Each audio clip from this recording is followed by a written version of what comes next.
माझे नाव जया पाल, राहणार नाशिक, वय 50, उंची 5.1, माझी प्रोफाईल.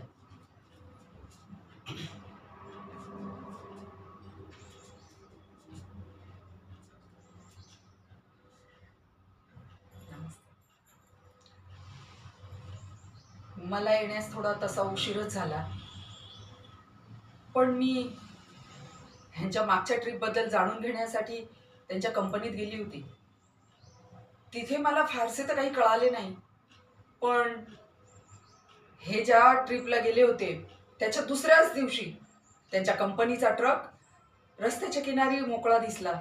कंपनीच्या लोकांनी पाहिले, ट्रकमध्ये कोणी नव्हते. ते ट्रक घेऊन निघून गेले. थोडंसं चौकशी अजून केल्यानंतर कळलं, कंपनीचा एक माणूस त्यांच्या सोबत होता.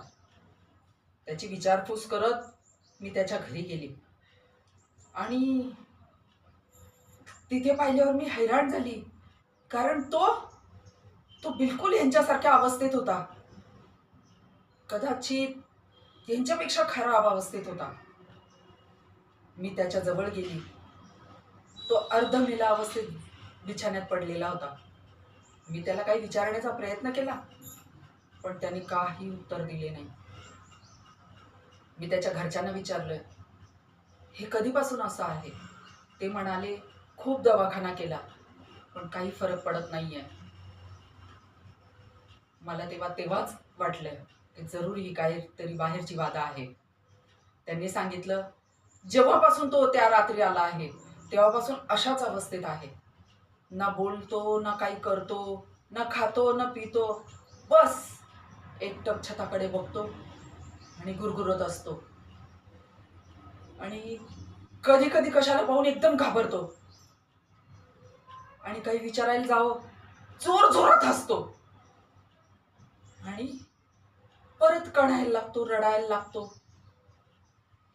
त्याच्या घरच्यांशी बोलून मला फारसं तर काही कळलं नाही, म्हणून मी निघण्याचा विचार केला. आणि मी निघणार तेवढ्यात त्यांनी माझा हात धरून घेतला आणि म्हणाला हसत हसत, मरणार, सगळे मरणार, कोणी नाही वाचणार.